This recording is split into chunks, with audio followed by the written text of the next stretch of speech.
It's on Breakfast with the Beatles Sunday. It is Andre Gardner, and we had a request to play this incredible Beatles cover. It sort of inspired me last week when I played Peggy Lee doing Let's Love. Have you ever heard Something by Frank Sinatra?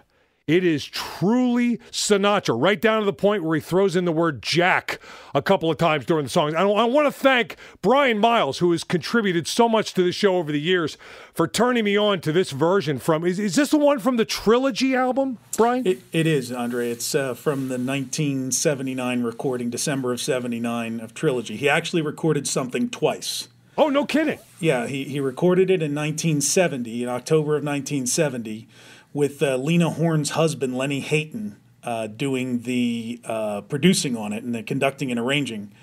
And then Frank Sinatra performed it in concert throughout the 1970s and through the 1980s, often introducing it as his favorite Lennon-McCartney composition. Oh, boy.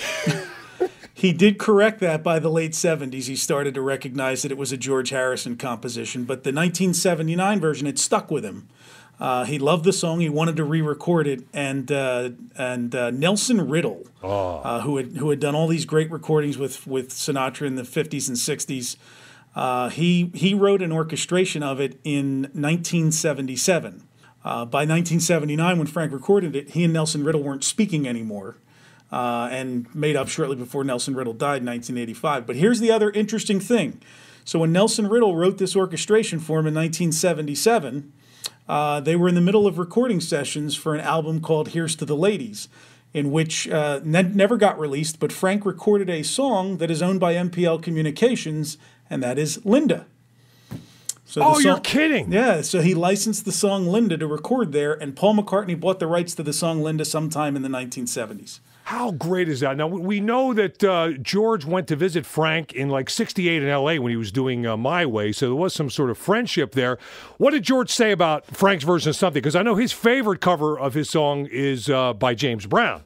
Yeah, that's interesting, too, because in the late 60s, early 70s, he kind of derided the Sinatra version. He didn't like the... And in fact, the 1970 version, which you're not playing today, is more of elevator music, is what George called it.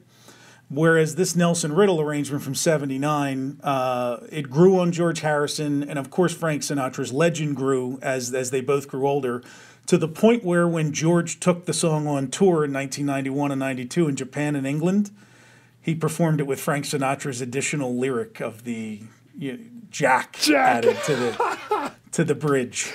Oh, excellent. Excellent. Brian Miles, always a pleasure to have you on the show, and thank you for all your contributions over the years. I knew I'd get all that great Sinatra info out of you beautifully. Happy to do it. And I want to dedicate this song to the memory of John DeVecchio from Wilmington, Delaware, who passed on Christmas Eve. Loved by his family and friends. He was a huge Sinatra fan. So, John, this one's for you on Breakfast with the Beatles Sunday.